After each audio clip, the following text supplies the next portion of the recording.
Good evening and welcome to the InkCasters Saga episode 5. So we're excited to be back with everyone today. We've got two familiar faces, Mark that we met this past week and Dylan joining us again. And then we also have Joe from our local scene to help kind of kick off the conversation that we're wanting to have today, surrounding not only the game but how we kind of balance life in the game, specifically in the dad realm. Since congratulations to Dylan and his wife that are going to be bringing in a new Inkcaster to the world this coming Yeah, year or yeah. this year. So we kind of wanted to have dive into that conversation, give a team update for the week, and a lot of cards revealed since we last spoke, not only just from a rotation standpoint, but what we have been wanting to see is actual new cards that are going to be playable and how they can potentially change gameplay from there. We will have one additional Inkcaster joining us, really on brand for the theme of today, which is kind of our dad Kana here late because you know what? Bedtime runs over sometimes, and True. we got to pivot here. So but yeah, so Joe, thanks for being on with us today. Kind of the theme, because we do have, that's one of the things I like about the Incasters is we kind of have a diverse group, if you will, not only from playing experience, but backgrounds to I mean, just one way to say it, our age gaps, where some of us are in very different stages of life. But I think that makes it really fun. And Dylan is joining that next stage, like we said, of having a kid. So I kind of want to have a conversation of like, while we really enjoy this game, it is a time suck at times, right? Like if you want to be in a competitive space, like the majority of us are, is like how we balance that and how we can sometimes involve our kids in our hobbies so we can continue to be part of the process and they can be part of that process as well. So Mark, I'll have you kind of kick us off here with my first question. What is some of the things that you work on doing in order to balance this hobby? And that's that you play Magic as well. Yeah, I play Magic, and Joe is one of the guys in my area that I play a lot of Magic with when we can all get together.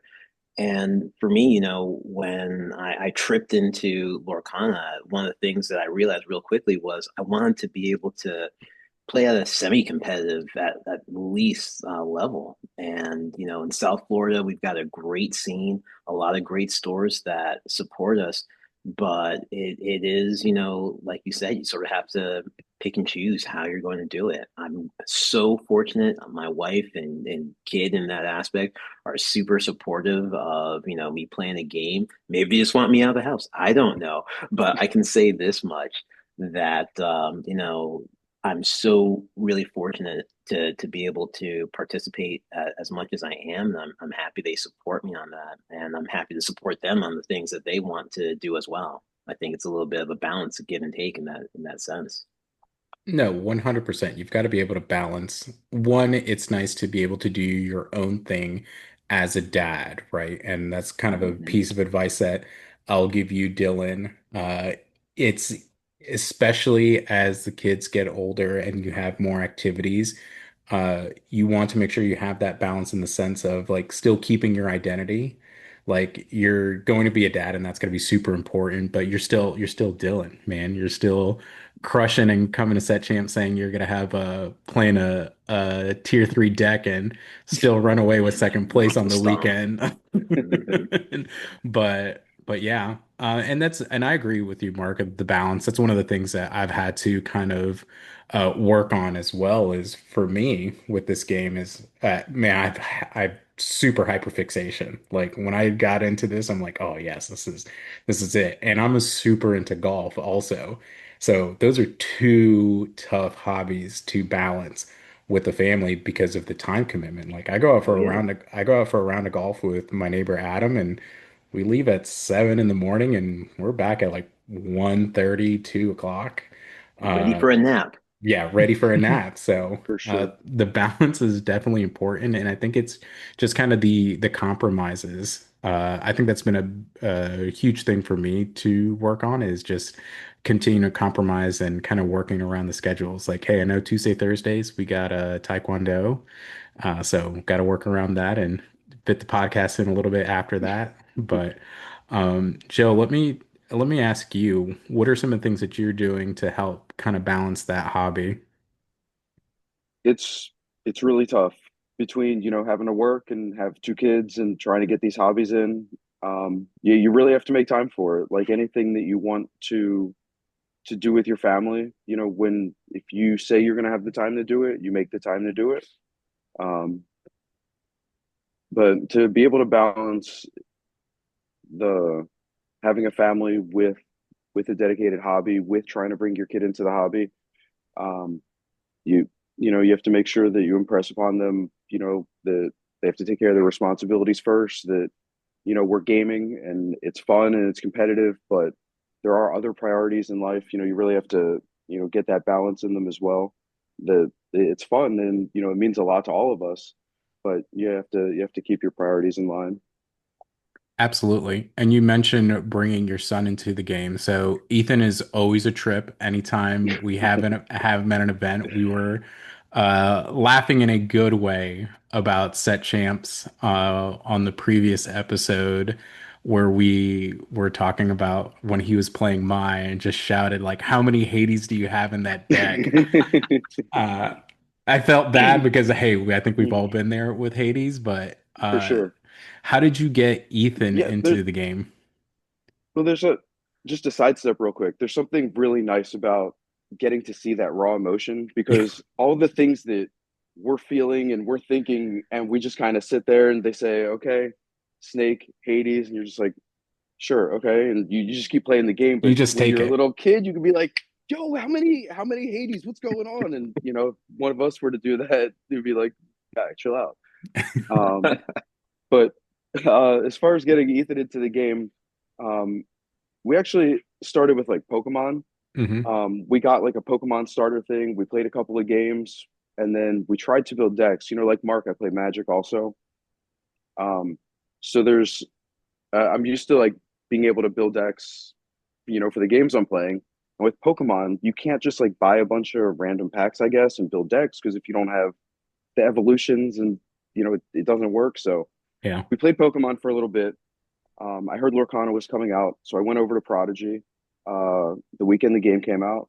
Picked up a set of starter decks. I think they were limiting us to like six first chapter booster packs, so I bought the six packs and cracked them. Played a couple games with my wife. My wife's a pretty avid gamer, also, not TCGs but the board games. nice. Um, and then my son saw it, and I'm like, "Hey, you want to give this a shot? It's kind of like Pokemon, and the characters, kind of caught him." He said, "Sure." We played a couple games, and he was seven, seven when first chapter came out. So he basically learned how to read off of Lorcana cards. That's Um, awesome. and we just started from the beginning with, some janky, six pack and starter deck constructed decks that I made. And it was so hard to get, product them. But I mean, yeah, he's been playing since basically the game dropped. That's awesome. And yeah, that was gonna be one of my questions. So thanks for the natural transition. So you said he started learning to read off Lorcana cards. What other Absolutely. benefits have you seen the game kind of bring into his development? I mean, reading is number one. He's not much of a reader.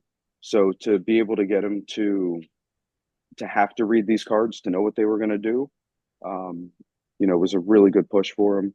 It's helped his math skills. I mean, he's actually pretty good at math, but having to count lore and see like when you're in check and what you have to do to get yourself out of different situations, watching him strategize, and even still trying to teach him that you don't wheel and pass turn and give your opponent all the cards in the ink. So last weekend we played in an event on Sunday up in Georgia, and he he was playing a red steel homebrew Hmm. and played the Shift Mulan on five Okay. and then sang wheel, but had still paid all the ink that turn to Shift Mulan. I was like, no, dude, you got to wait till the next turn, use Mulan to sing, and Yeah, then then you sing for free. Yeah. There you go. so it's the little level ups one at a time, but he definitely is making them. That's good. Yeah, it's awesome to see kind of his progress in the game as well as some of us progress and very important. Read your cards, kids. That's not a shot at red shorts. Uh, All the words matter. The first sentence and the last sentence. Um, Yes. but Dylan, as you kind of approach this new chapter for you, what have you kind of what does your plan look like when it comes to Lorcana and bringing in the new member to your family?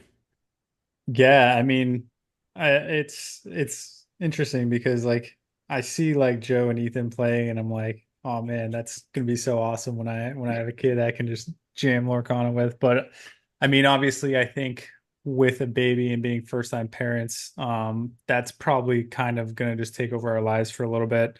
I'm gonna try my best to stay involved with the game as much as I can, but like Joe said, you know, you have other priorities and um, we're also in the process of buying a house. So there's just so much going on that it's like, yeah, Lorcana is like something I'm always gonna play as much as I can, but you know, you have priorities. So, but you know, once a kid gets to a certain age, you know, if you know, I do think kids kind of you influence your kids with your hobbies for sure. I Hmm. mean, my parents definitely influenced me. You know, my dad had some crazy hobbies that I at least tried, and some of them I enjoyed. So, um, you know, I think they're kind of naturally drawn towards that. And if I've always been a gamer, so I don't think that's going to change at any point in my life, whether it's TCGs or any kind of video games, whatever. Um, you know, I'm sure I'll have some good bonding time with them doing that. But yeah, I think just in the baby phase, it's definitely going to be Lorcana is probably going to be on the back seat for me. And if I can get to some of the bigger events, then I will. But yeah. That's awesome. But yeah, it will definitely take a little bit of backseat, but you'll be surprised too, especially that newborn stage, how much time you'll just have to, because they do sleep a lot. Hmm. So Dude, you I might, remember standing at my kid's crib and just like rubbing his back while he was going to sleep and Oh my using my God. other hand Yeah. to flip through like Battle for Zendikar Magic spoilers, like 2014, 2015. Because dude, you're just gonna be you still have you'll have the time. If you want to, you'll find the you'll have time. the time. You'll Yeah. have the time. Yep. It ends up working out in different ways. Like, hey, I'm almost 40 and I'm still jamming games. So you'll be fine. You'll be fine, but Yep. it'll definitely be a fun ride. From Joe's perspective of Ethan starting to read at 7. So like my daughter's 7, and that's one of the things she keeps like she's into like collecting her cards, right? She asks for the things that she wants. It's like, ooh, can I have that? And I'm like, yes, you can have that. When everyone was giving away, like we'd open packs at Digs on Wednesdays, and everyone's like, "Oh, anybody want the bulk?" I'm like, "Yeah, I'll take them. I'll give them to Addie." And she's got her book, and she's like, "When can I play?" I'm like, "We got to work on your reading, girl. Like as soon as you can read cards, like we can start playing this even at a low level." Well, you start with like vanillas, just Yeah, characters that have power and strength and willpower, and they quest for one or two, and then you throw in like evasive, and then that's just one word, and you kind of layer it, use those bulk and build some decks with some simple songs and things like that, like 40 card decks, there you go. That's a good real idea. real simple stuff, and you don't throw all the keywords in, but you layer one at a time, and then she'll learn what the word evasive looks like, and then Yeah, she'll learn to differentiate that from bodyguard and support, and go from there. That's a good idea. I yeah. like that. I like And that. then 3 months later, you'll have her cubing like Ethan.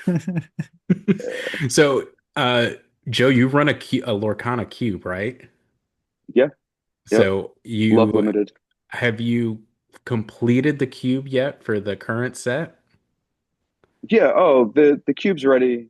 Usually a week after the new set comes out, we'll usually Nice. crack a case or so, which will give us at least one of each card. Um, and then yeah, we do the update, and then we slowly add the foils in as we can find them.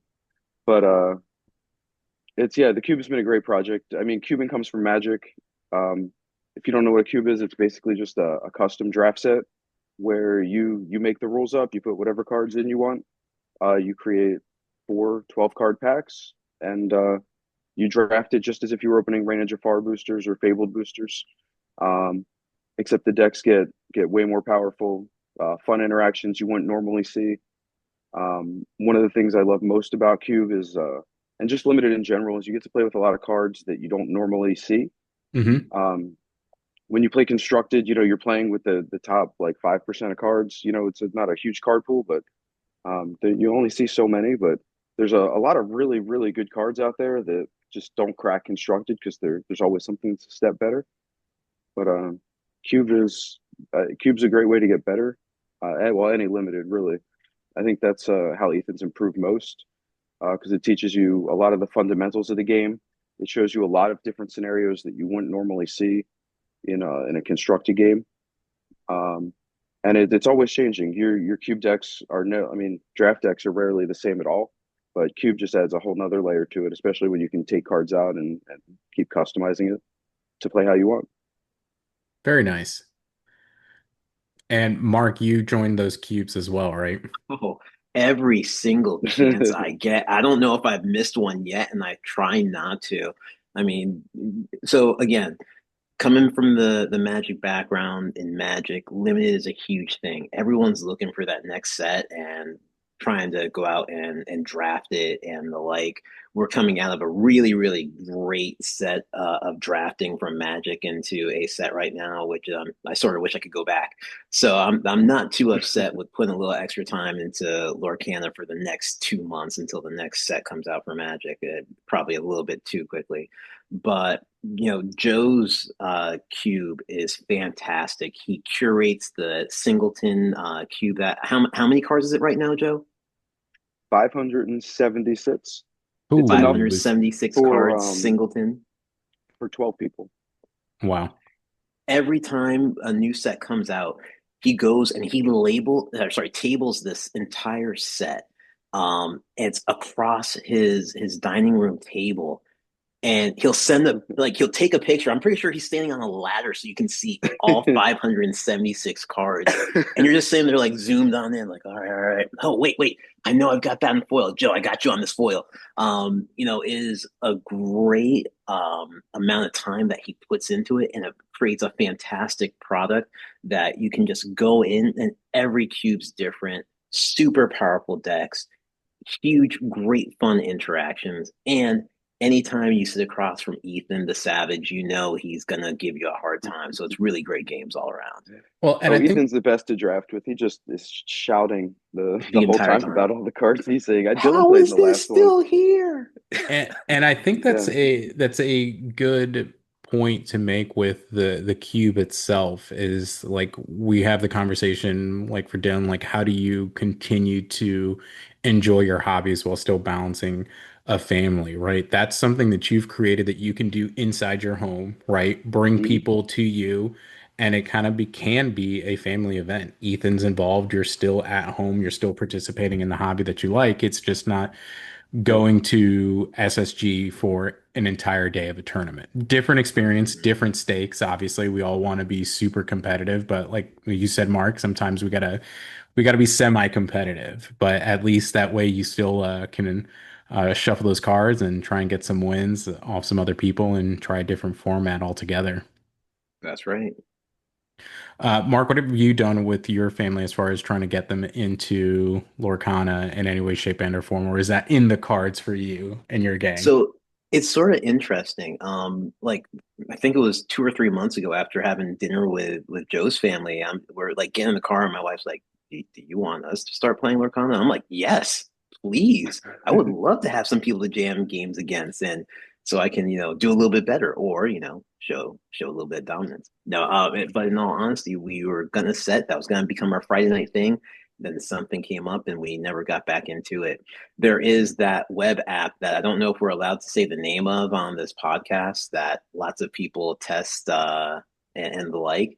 And there have been plenty of times, especially right before bed, where my kid will just come up next to me like, "Okay, Dad, I love you. I'm going to ready to sleep." And he sees me sort of jamming the game. He's just like, "That's Robin Hood." Yeah, that's right, buddy. Wait. And again, my kid's name is Ethan as well. Hey, Ethan, uh, That's is Robin convenient. Hood inkable? It really is. I'm never gonna forget his kid's name. Is Robin Hood inkable? He's like, yeah. How much ink is it? 5. Yes, there we go. Yes, So yes. we're gonna get there. We're gonna get there. It'll How old take is your some time. son? He is gonna be 8 actually this Thursday. So Oh man, man, all our kids are yeah, like right there. I didn't yeah. realize it. That's why I'm skipping set champs this Saturday for the party. So, Right. So and I I'm mean, happy to do so. yeah, there you go. Yeah, and I think that's where Dylan, you'll see some of the changes that come into play is especially as they get older, is like it's you won't be able to do everything that you want, but you'll still get to do a lot. So like we have the invitational coming up as a team. I'm not participating in it, but I'm Matt's plus one to be there to help kind of capture content for the team and things like that. But I really want to play the Fabled event the day before, right? But I'm like, okay, I have a responsibility to my team and I have a responsibility to my family as well. So I'm choosing to go to the invitational, and that's gonna be my day that I'm away because being away for 2 days in a row isn't it's not fair. It's not fair knowing that we have other things coming up. Like we've already had an early extended conversation about like I'm going to Richmond. If I get a ticket, I'm going. Like there's no ifs, ands, or buts. Like that's the one I really want to go to because we've got family in Virginia and I can make a little trip out of it. And she's like, yeah, you should go. So I'm like, all Oh, I right. So already did the same thing. Where yeah, Ethan and I are going. let's go. Yeah, that'll be Taking him out fun. of school on Friday. We're gonna have a great weekend. That's awesome. Yeah. So Yeah. and it's things like that. You kind of find those compromises along the way that still allows you to really enjoy the hobby, but still obviously really enjoy your family because that's a hell of a ride as well, man. Yep. So is your wife into any of the games or anything like that, Dylan? Or is it your thing? Um, so she's definitely was never really a gamer. What's up, Taylor? Taylor's Taylor, here. Sorry, just What's quick up, man? interruption. We gotta introduce Sweet Tea. sweet tea. So yeah, Taylor, welcome to the pod officially, sir. And What's going on, everybody? very, It's very a appropriate. Late because of bedtime. We've Baby been bedtime, dog. baby Gotta do what you bedtime. gotta do. We've been yeah. there, Oh brother. yeah, We've been yeah. there. It was my night Um, to go play cards. So it was my night to make sure the baby went down. there you go. Nice. We're just talking about that kind of stuff. Anyways, yeah, so my wife was definitely not really a gamer type. But I have since been trying to convert her. So she's played we played a lot more Lorcana when I was first getting into it. When I was I'd say a bit more passionate about like learning the game and stuff. She's actually met some of the other teammates. Once we went to past present future comics in this area Hmm. and just had some games. She played some games against like mine, stuff like that. So it's not like her, it's Her hard. thing. She's not going to be like as passionate about it Yeah, as me. But like if I ask her to play, she'll be like, yeah, I'm down. Like she's always up for anything. And, that's why one of the reasons that I love her. But she's also, and I myself too, we both like being outdoors and doing like stuff out in nature and stuff like that. It's like a good balance, you know what I mean. absolutely. I work in computer all day. It's nice to get out too. So when we do have time outside of work and stuff like that and whatever other obligations we currently have, which we're gonna have even less time when we have a kid, I'm sure. But when we do have time, we try and find something that we both really want to do, set some time aside to do whatever kind of date night or stuff like that. But if we have downtime and really want to jam some Lorcana, I mean, there is that app, so I usually just go on there. But we'll just play a game and that'll be fun. And then other games, she does enjoy board games and stuff like that. So that kind of thing. It's yeah, she enjoys it. She's not a diehard gamer, but she can get into some gaming. Yeah, Christina's on the opposite end for me, so she isn't into games at all. So she does support what I do, which is great, and it's fun. Like when you kind of say those worlds collide a little bit. Like she's obviously heard me talk about the team and things like that, and hears me talk about like Zeke and Mai and practicing with them. He's like, "Oh, I think it'd be cool if we all got together and we like went to dinner or something." I'm like, "Yeah, we can do that." Yeah, no, that's, as the team kind of becomes more, familiar with each other, I think stuff like that is always great. I mean, obviously we're still a new team, but Yep. yeah. So speaking of new team, Taylor, so do we call you the Godfather or the Architect? Like what is your should be your official moniker? Because This technically, InkCasters was a brainchild between you and Dan, if I'm not mistaken, correct, sir? Yep. Yeah, so I guess you can call me and Dan the godparents. The godparents of the InkCasters. So you're obviously a parent coming in late from bedtime, but do you want to introduce yourself, give us a little bit about your background in TCG so people know a little bit about our InkCaster godfather here? Yeah, for sure. So my name's Taylor, Sweet Tea. You'll see me on all different social medias. I've been playing cards for about yeah, honestly, exactly 2 years now. My daughter's birthday was yesterday. She just turned two. And me and my wife actually started playing Pokemon TCG together when we brought her home from the hospital as a way for us to do something quiet and just be able to There you hang out go. together and unwind. So that's how I got into cards. Bought Lorcana around the same time. It released like 2 weeks before. It was impossible to find. So I had a starter deck and random packs. And I was like, I don't think I'm ready for this yet. I'm going to go with Pokemon. And then came back to Lorcana about a year ago. Been loving it ever since. There you go. Excellent, bro. Yeah, we're happy you kind of got this squad together here, or you guys had the idea to do it and kind of organize the chaos between us all. Yeah, it Um, was kind of birthed out of literally a joke. We all used to go to Chili's after we played, and so we just called ourselves Chili's. And as we started, all of us taking a little bit more serious, that's where we kind of decided to have a little bit more on-brand name, where we can have socials, where people can find us easier versus confusing us with the restaurant. Which obviously, as you guys see now, is coming with podcasts, different content we're going to start doing as well. yeah, that's awesome. So I'll let you kind of tie our conversation here that we've been having to a close and add your tidbits or any advice that you have for Dylan. We were kind of discussing how we're balancing this hobby with being parents. Is there anything special that you do in your house to help you balance that so you can still have your TCG life and still have your dad life going at the same time? Yep. So I do bedtime. Bedtime's my thing. So when I get to go, luckily my kid goes to sleep a little bit later. Just got her down. So I was able to go out and play, come back and do bedtime. So that's kind of how me and my wife were able to balance it out. She works a full-time job and then has her own Etsy business. So she works at night while she's doing that.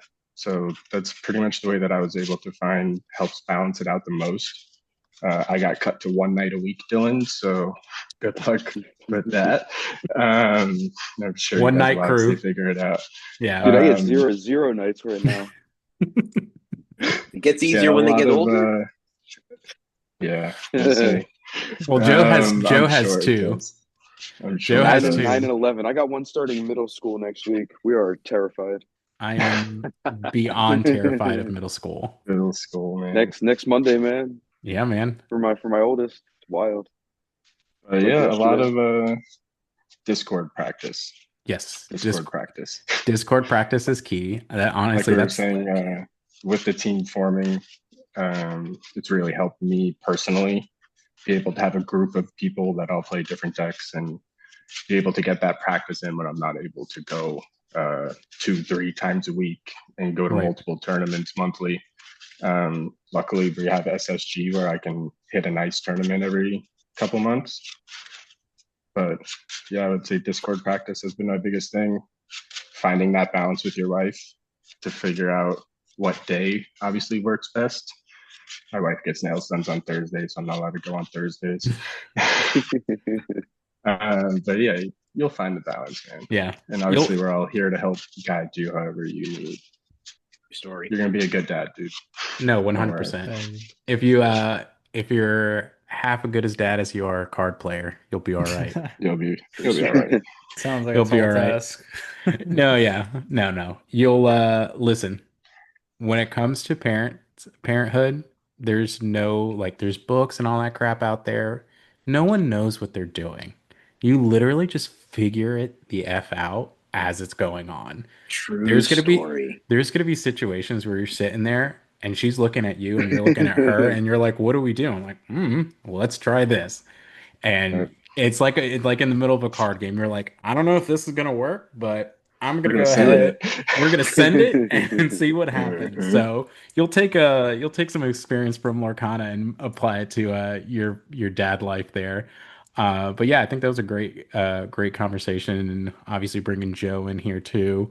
Most of us played. Taylor didn't play any set champs this weekend because he was celebrating his daughter's birthday and was out of town. But the four of us did get to play. Three of us at Dig, and Joe, in true fashion, finding some shops in Georgia to go play in. And you finished what, top four? Yes.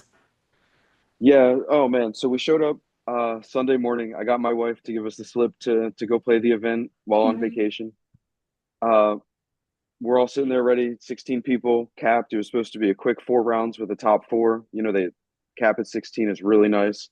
Um, so event's supposed to start at 11. 11:05, the TO comes out and is like, guys, I got bad news. So there was some kind of miscommunication with her and Ravensburger. They're in the Ravensburger app, but they didn't get their kit Oh sent to the no. store. So they're like, we're not having set champs today. Oh So like man. 5 people bailed right off. They're like, we're just gonna have a locals for the people who are here. So yeah, all right, we're here, we're on vacation. We might as well get a couple games in. Yeah. Uh, no more chances at Jafar's, but so last week during some testing with Mark, I picked up Purple Steel. Played a couple games. The deck felt phenomenal. I was like, all right, I'm gonna take this up there and played green purple discard in the first round. Went right under him. It was a easy 2-0. Round two on the draw against DKP and got game one. Gave up game two, but then took it in game three.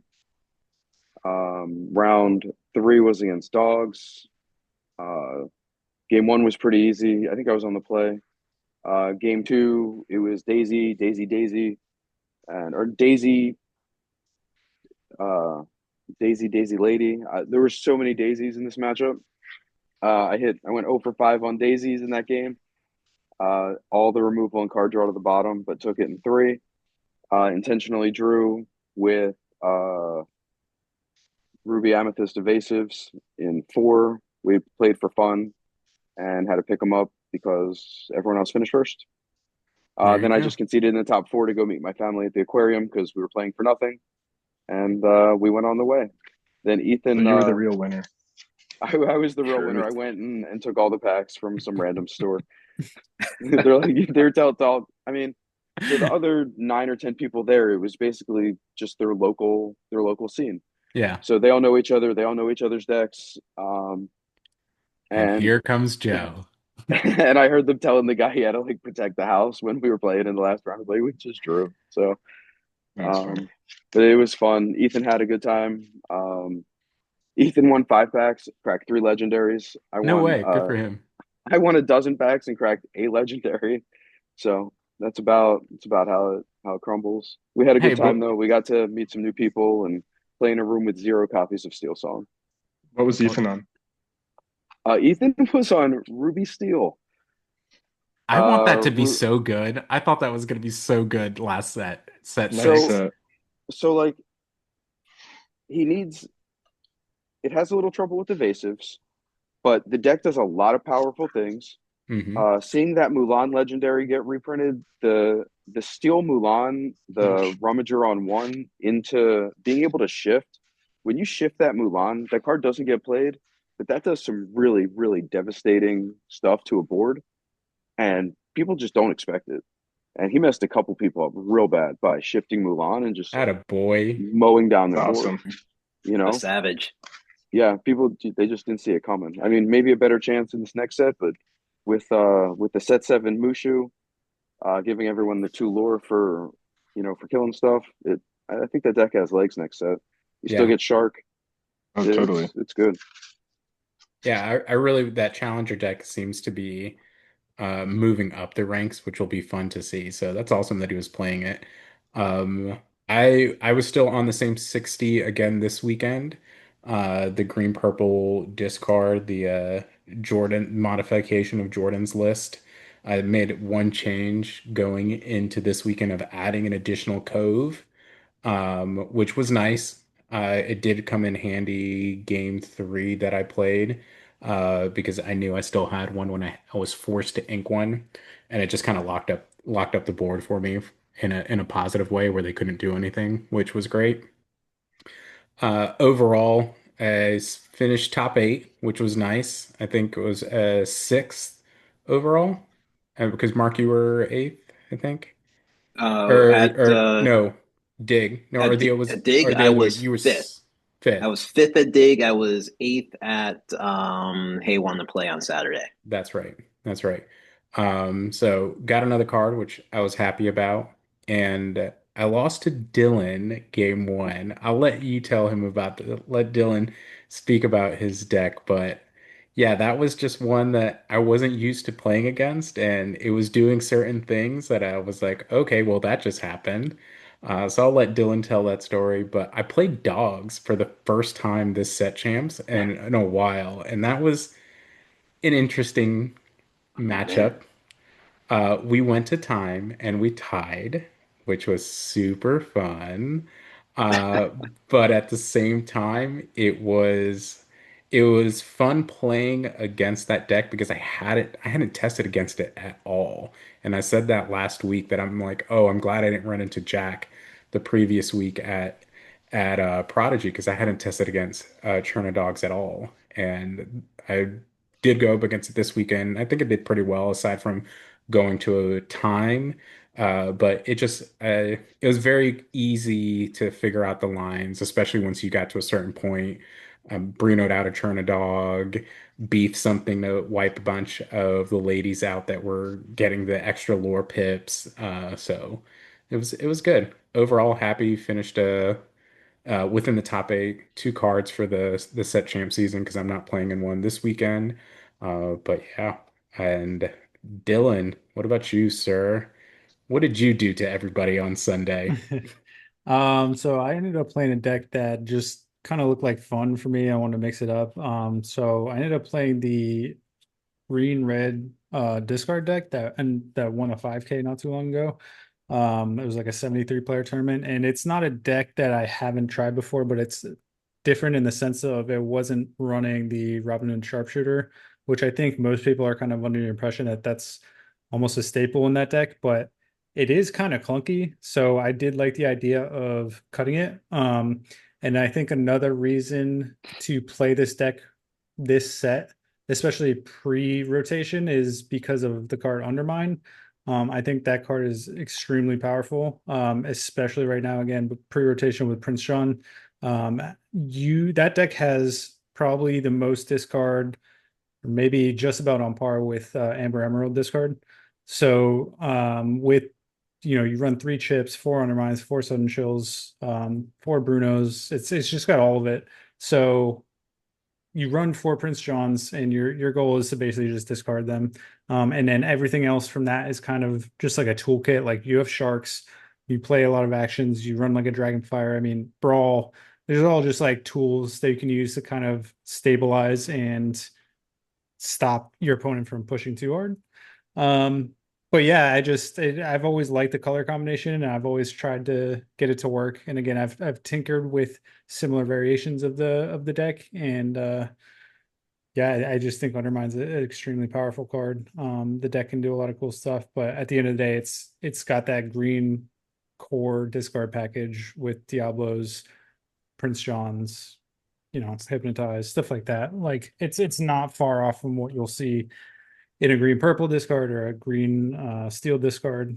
You're just running red, which opens up different avenues of play essentially. So it was a lot of fun. I really kind of went into the tournament thinking I was probably going to go two drop, or maybe I might take a round or two, but I wasn't going to do that good. But yeah, I ended up going 4-0 in Swiss.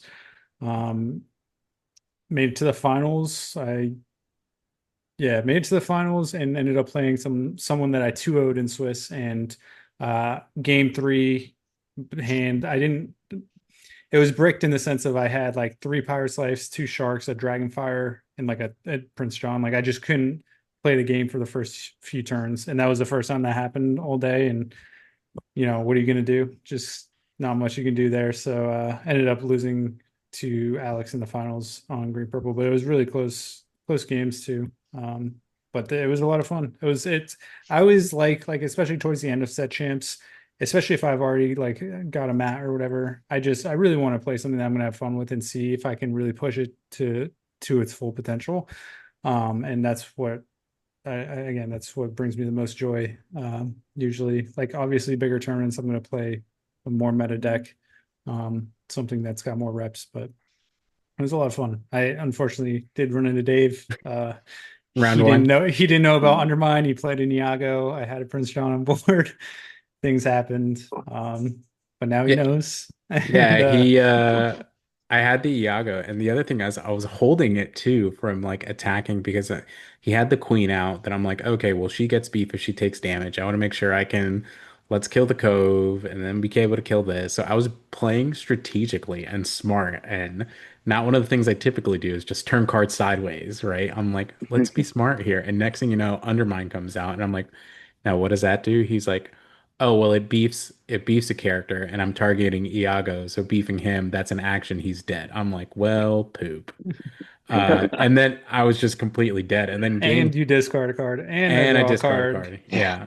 And then game Done. two, I think the interesting thing about that deck too is like you get to the point where you're obviously discarding your opponent, but Shark in there is super vital because in game two, like I knew what was in your discard. Like obviously we're playing more competitively. You understand like the actions of like I can't just run into something here. I can't just go start swinging because I know you've got Pirate's Life in your discard. You're gonna wipe something out with my shark and then you're gonna pull that. And even though I was ahead in that game, like I knew it was just gonna you're gonna claw back even faster. So I was treading water because that shark was on the board just praying for a Bruno or something like that to come up to send him back to the depths there. But it didn't work. So kudos to you, sir. Yeah, Uh, it was a good tournament. I played Mark as well, and we had some close games. Steel Song's probably one of the harder matchups for that deck. And then actually you're mentioning Shark. The guy that I played in top four was on Turner Dogs, and it's interesting because he would have won the game, but he misplayed. He quested into a Shark, and forgetting that Mm. I had a Pirate's Life in my discard already. that'll do it. And yeah, he would have won the next turn. So it's when there's a shark on board, it's very important to always kind of know what your opponents has in their discard and what they're potentially able to do, or just play from hand or top deck or anything like that. Like sharks is a huge threat, and it's going to be the same post rotation. It's going to be one of the best cards in the format. So 100%. Mark, what about you, sir? You took two events this weekend. Yeah, I went into two events on Saturday. I played a event at a store I'd never been to before. Hey, want to play? Um, Drove down there, met Jose from our team down there, who also played in the event. He took sixth place, which I'm really happy for him because he was bummed going into that round three with a bye, and he was able to pull it out for a top eight. So that's fantastic. Um, Started off the day there playing against a Green Steel BOGO Floodborn deck by one of the Illuminati members, Grim. He and I played round one at Cool Stuff a couple weeks ago, and unfortunately, I just had all the answers every time he played anything. I was on an Amber Steel build that I had never really tried before. Joe is like my Lorcana consigliere. I'm like texting him all week. I have no clue what I'm playing this week. And he's just like, play something you're gonna love. I don't know the next time I'm gonna be able to play a whole new world, and I love wheeling. So I figured let's go huge. I saw a young lady by the name of Courtney. I think she goes by Ink Figment, who built a Beyond the World 62 card deck with four whole new worlds and two Beyond the Horizon. I said, okay, let's go. Took that to the event and just drew super hot against that round one. Played Illuminati's Ackerman in the second round, and this was one of the two games on the weekend where I was on the play, and I misplayed horribly on turn three of the first game and ended up losing that one. He took it 2-1. Played against another local down in South Florida, Stephanie, and she was on a Ruby Amber Hyper Aggro build, which just folded against Steel Song and the removal I had. And then lost to George Hyatt Georgie in the for the win and for top four in that game, and that dude was teched out. He thought Wojciech was going to be there on purple steel, so he had all the anti-steel cards in his deck. He was playing the 4 of 1-drop Diablos, 4 of 1-drop Olafs, the 1/3, 4 of the 2-drop Cusco 1/2, 4 of the 2-drop Ursula 1/3 with Challenger 2. The first game, he just 5 turns in a row was just removing singers on me, and there's just no way to stabilize there. And game three, we had a super close game. I got to 7 and just ran out. Sorry, 17 and ran out of gas. He just 4 or 5 turns in a row just played real well and drew real well, and that was the writing on the wall. Really enjoyed the deck for that 2-2 finish and happy I played it. So, going into Sunday, I was probably one of the first times where I'm like, I know what I'm going to play. I'm gonna run this back. And really happy I did. I think I ended up playing a lot better overall on Sunday. Played, from our team, Zeke in round one. I feel bad for Zeke. He did not do the best job of shuffling. He had his deck in like deck list order. Oh I guess did no. a couple of riffle shuffles and then present it. Takes his 7 and goes, huh, this is bad. Takes like a new 6 and goes, uh-oh. And I'm just like, what happens? Like, I didn't shuffle enough. So lesson learned. He's on top of that. But yeah, I was able to take those 2 games from him. Second round, played against one of our locals, a guy whose moniker is Ophilius. He was on green purple, and I have to thank Jose again for jamming 5 hours of green purple against me on Wednesday night. Yeah, I was about to say So you that guys was tested the hell out of that on a Wednesday. yeah, we did. Yeah, we did. So that was super helpful, and in that win of a 2-1, played against his cousin, the same guy that was on Dogs that played against Dylan. We ended up going to time. The same gentleman you went to time against as well, Dave. And I know if I had one more turn cycle, I was going to win that game. He was completely out of gas. I still had some of the tank, and if we just had another couple minutes on the clock, that game was mine. I remember Yeah. at one point having to make a decision where I'm like, either shift this rhino or strength something, or otherwise I have to ink the strength. And I just go and I look at the clock, and there's 58 seconds left on the clock, and I'm thinking I have to win this inside the next 3 turns. If I didn't have to make that decision, if I had like another minute, that game was so mine. So, but you know what? Happy how that turned out. Played against Dylan. We had a great set. The deck just ran out of a little bit of gas in that game three, and that's all right. We had a great set, and I'm happy to take one against one of the team members, lose one against another, and see that team member go to the finals. So great weekend Absolutely. overall. And I walked over to your and Dylan's table at one point when we were playing, and I just look over at Dylan's hand, and he's just like so many cards in his hands. I'm like, Yep. I'm like, what is going Full on over fan. here? It was more than a full fan. Oh He was yeah. like, he was The literally holding them and just having to like shuffle through them. There's so many. wheel with an exerted Diablo. I Mm. had to do it. There was no way Yeah. to potentially get out of it.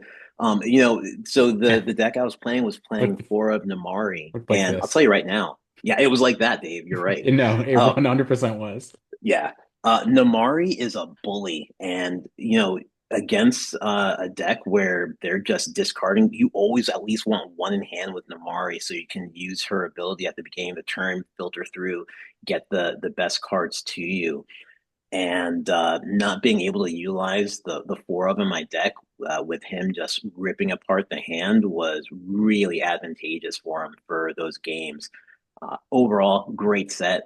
Can't wait to do it again. Absolutely. I think we're all looking forward to our next competitive events. Obviously, next set champs is obviously far away since we're just about to get into Fabled, but we're going to have more events locally in between to hold us over. I think I don't think anyone from the team is playing this weekend, if I'm mistaken. Maybe, Oh, maybe, maybe maybe Sunday. I don't know if I want to drive that far though. because where is Sunday? Is that it all the way south? It's like Aventura. Ooh, that's yeah, that's deep. That's It's like deep. a That's 55-minute drive. So I'm like, at that's 3 p.m. that's too deep for me. But and we've got back to school stuff going on here for us. Mhm. So I think that's going to conclude our set champ season, which I think overall was pretty successful for the team. Couple mats, Yeah. right? I think three total mats, two of them that belong to Dylan. A bunch of top eights, top fours across the team. So a solid amount of Jafars that were taken to the Inkcasters.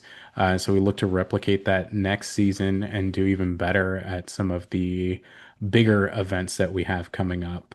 But I think, Mark, your point there right now with the Namari kind of brings us to a good segue, kind of looking at some of the additional cards that are coming up. They announced some of additional of their reprints and some new cards that came up. So I've kind of pulled some that we were talking more about in the discard. And when you said steel and Namari being a great challenger and the discard, it made me instantly think about this Lilo because she is seems to be she's going to be a ton of fun Oh with yeah. her flavor text of when you play this character, your other characters gain Challenger 2 this turn, which kind of beefs everything on your board. And then the secondary is whenever this character quest, chosen alien character gains Challenger 2, and this character can challenge ready characters this turn. I think that's super strong with things that are existing out there from current sets that aren't getting rotated out, like the Steel Stitch from the previous set or the current set, Reign of Jafar. So that was the first card that came to mind. I was like, okay, that's the alien moniker. It's gonna get beefed to I think like a 5/4 at that point. It's going to be able to challenge ready characters if you're in the right situation, and you're going to be able to draw a card when it banishes. So you're a lot of positive like actions are happening there for you if you can sequence that correctly. And obviously some great artwork there, but I think Steel is just getting stronger from a challenger standpoint as well. I know we kind of talked about Ethan running this Ruby Steel challenger deck, and I think some of these pieces are going to be super good going into that. Any thoughts when you guys saw the new Lilo that's coming out? I wasn't thinking Ruby. I'm thinking Blue Really? Steel with her. There's Blue a Steel would bunch be of good too. aliens. Hmm. You have like Pleakley, Mhm. Gantu, and the like. And again, it's Steel. And I've already, proclaimed my love for Namari. I'm thinking a base of four her, but there's a bunch of good cards in that blue steel shell that she can absolutely work with. She might not be a four, she might be a three of, she might be a two of, but she's good. She's good, and at three, and being inkable is huge too. Yeah. Always wanting to keep that uninkable count down. T, any thoughts? I think she's definitely a really good character. I'm not the biggest steel player. Could probably count on one hand with one finger how many times I've played a deck with steel. Um, but I definitely think she's good. I kind of agree with Mark. I could see her win blue steel for sure. Dylan, as a resident steel player, do you think she'd make your one of your rotations? I'm gonna be honest, I don't think she's that great. Okay. Yeah, I don't. So the stuff with like the aliens, I don't off the top of my head know all of the alien cards that are actually playable. I think what Mark said does make sense. Blue Steel might be the best home for it. But just from like a raw like stats and ability standpoint for me, it's not really doing it because like giving something challenger to the on play effect is always the most important thing on the card, especially when you're playing a game with no interaction. Hmm. So you have to kind of play under the assumption that this character is not going to really survive after the turn that it gets played. And most of the time it won't, because usually when cards have powerful abilities like that, They're an people are instant gonna target. Yeah, people are going to prioritize removing them, and a 2/2 without like ward or anything is not that hard for us to deal with right now. Yeah, Fire the Cannons is coming back. Yep. Yep. Yeah. Is Cannons officially Strength coming Raging back? Fire. Yes. It is. Yeah. So 3 costs, like yeah, it's inkable, but it I don't know. We'll see. It's close. We'll see if the alien thing really comes to fruition. If it does, then maybe, like Mark said, maybe a two of. But I don't think it's going to be quite strong enough. A lot We'll of see. Because If she John's needs. a Go lot of ahead, Dave. A lot of John Silvers out there that have that alien marker, which Yeah. is Yeah. Well, the other thing is you have to be able to protect her. So you have to lean on bodyguards so she's not getting challenged, whether that be like a Bagheera or a Pluto. You have to be able to protect her, give her ward. So Alice is in there, which Alice. dilutes Yeah. your alien strategy. I either or maybe you go with Aurora, who I believe is being reprinted. I believe. Oh, the So Sapphire, all your other characters game board. yeah. That's a valid Yeah, I point. think I saw that spoiled. So I mean, she's a piece of the puzzle. She's not the card that wins you the game, but she's a tech option. And again, you already have blue stitches, you have steel stitches. So there's options out there, but she herself doesn't make that deck. She's just a tool in it. So moving on, Taylor, our resident Goofy fan and Red player, Powerline. Did you have any initial thoughts when you saw Powerline coming in at that 2 cost that we see is at a Singer 4? Yeah, the power line I really like.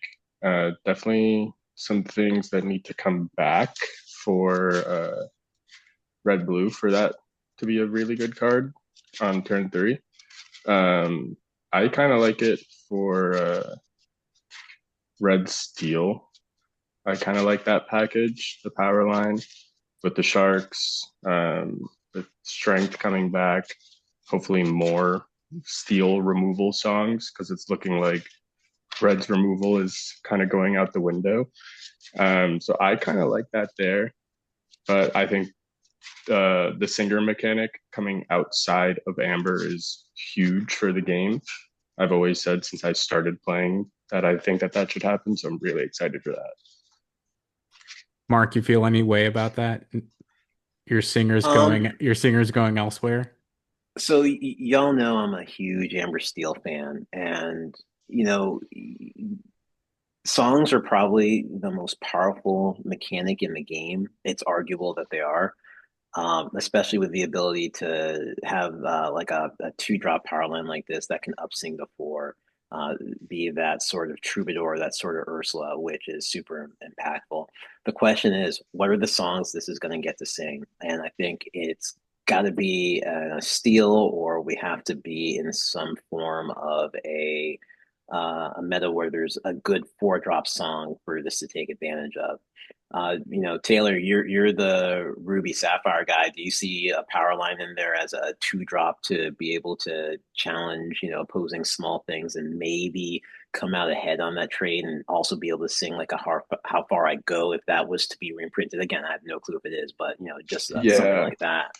yeah, exactly. That was kind of what I was alluding to. What needs to be reprinted for it to be kind of good in red blue.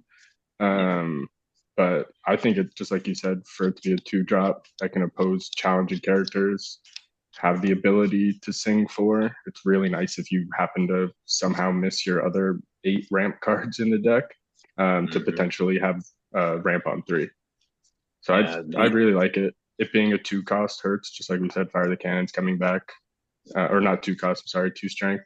But yeah, I think it's a great card. Yeah, the other thing to keep in mind is, singers are naturally in Amber as well. So is there a Ruby Amber deck? I just haven't seen the songs that really Right. pull me towards that. And Right. trust me, there's no one here that wants to be able to take advantage of that singer mechanic more than me. I promise you. I just need to Right. see something that can actually take advantage of it. I just haven't seen a Ruby Amber yet. Perfect. So moving on to the additional 2 Dumbo cards that are new to the set. So Dylan, our resident player that typically you made your name on Amethyst Steel, uh, any thoughts on Dumbo and Timothy Q Mouse that are coming out? So for this Dumbo that we have on screen, it's okay. I don't think it's going to see a ton of play. It's just again a bit understated. But there is another Dumbo that we don't have on screen that I do think we'll see play. It's the 4 drop, I believe. I put the wrong Mhm. Dumbo up there, I guess. My bad. It's okay. But if people have seen the leaks, they've Yeah. probably seen it. That one's going to be quite playable, I'd say, especially in any Yeah. sort of evasive center deck. It's got strong abilities, and there's a lot of good evasive cards still in the meta after rotation, like Genie and Elsa, and just a lot of good evasives. I'm not the biggest fan of the Timothy. Again, I just don't think it's quite powerful enough to see playing constructed. But you never know what someone might come up with. There might be a way to make them a little bit more viable. But yeah, I mean, a 2-cost 1/4 that potentially gets +1 more is just nothing really to write home about, unfortunately. But it's cool to see cards like this come in. I mean, they're obviously trying to move Amethyst towards more evasive stuff, which is interesting. We'll see how that plays out. Yeah. So with that, we do definitely continue to see more of the evasives popping up, which will be great. But hopefully we will continue to see some better cards even come into the play as they finish announcing the new 33. Joe, any thoughts on anything that you have seen come up that is a new card into the formation? Honestly, not in particular. I'm a player. I'm not a deck builder. Hand me a solid 60 and I'll go to town. But you know, I look at cards honestly in cube context more than anything else. Like, how am I gonna like what of these new cards are gonna be able to make the crack? Because every new set that comes out, it gets a little bit harder to do those updates because the competition just gets tighter and tighter. Sure. So having a set come out that only has 33 new cards is kind of a relief. It won't. It's not going to be a ton of work, and it'll actually give me some flexibility to try out some set 8 cards that I didn't get a chance. But I love seeing the Hades Enchanted.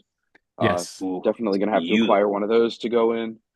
I like seeing there was a reprint of 3/2 Alice Evasive that when you play songs gives another character evasive. That card did not previously have an enchanted, but is getting that treatment, and that's a really good cube card as well. Um, so yeah, I look at it in a kind of a different context, and I'm just kind of excited to see what new lists pop up, and kind of wait for Mark to hand me something during testing to go to champs with. You know it. Yeah, that Hades, I threw it up there just because it's so nice. We saw that today, and it's one of those like, oh, I think a lot of people are going to want that one. Oh, between that and the Maleficent for the set champs, like that Maleficent is one of the nicest I've seen. Yeah, Oh absolutely. yeah. Yeah, and I know Mai's not on here, but I'm gonna give her a shout out. When we saw that card, that Hades, in our Discord, she just first thing the response was, "That is mine." So She's she's speaking it into she. existence. That's right. That'll be a pricey one for sure, especially because it's anticipated. I'd say that Blurple is going to be quite the Yeah, contender next after the rotation. So Oh yeah. 100%. I feel like Buy her outside into the of the unknown stocks now. iconics, yeah, right. Yeah. I feel like outside of the iconics, the Hades, from what we've seen now so far, is going to be Yeah, the chase it's going to be the top card. the top prize getter for sure. you said it was I hope it enchanted, not is. epic, right? Yeah, Yeah, Yeah, this there's one's only those two enchanted. epics. yeah. Oh Okay. no, no, that's iconic. Iconic. My bad. Yeah. Yeah, epic's like Iconic, before iconic. enchanted, Epics are I think. just Yeah, I saw the a Cusco full in the tier borderless under, version. right? Yeah, Yeah, They're that's doing an the epic. 1/2 Cusco. that's an epic. Okay. Okay. Yeah, I'm getting the new logos mixed up since they changed them up on us a little bit there. Uh, but but yeah, so I think that's we're going to continue to see more. So hopefully by I think in the next 2 weeks we should hopefully have everything right because that'll put us right there about a week ish out from actual pre-release. So hopefully we'll have more to share on that. But overall, I think a great start to some of the newer cards that we're seeing and some of the reprints as well. I mean, I know late tonight we saw Under the Seas getting reprinted, so our captain is happy that Under the Sea is going to be coming back. Some of us No. not. happy when you have your entire board sent to the bottom, Oh. but If good. Prince John doesn't come back, I'm still fine with that. Yeah, true. I'll That's take that. fair. Yeah. I'll take that. But hopefully more to come here. But I wanted to thank you guys for joining, kind of having a little bit different conversation here to start as we kind of usher Dylan into his next phase of life here soon and getting to meet Taylor for a little bit, jumping on to the pod and introducing him to the audience. But we will be back next week. We should have the video of Zeke and Jordan that had their challenge yesterday, I believe. So that'll be out soon. So if you haven't gone out to comment on who you think the predicted winner is, please go ahead and do so. Great opportunity to win that first chapter Japanese and Rise of the Floodborn Japanese box just for predicting who won. So please go ahead and get in on that. And then, hey, shout out to Zeke. Happy birthday, Zeke. Happy Not on birthday. today, Happy birthday, Zeke. celebrating his Zelts are birthday. behind you. Yeah, yeah, but we couldn't stop the pod without giving him the shout out. So thanks so much, everyone, and we will talk to you guys next week. Take Peace. care.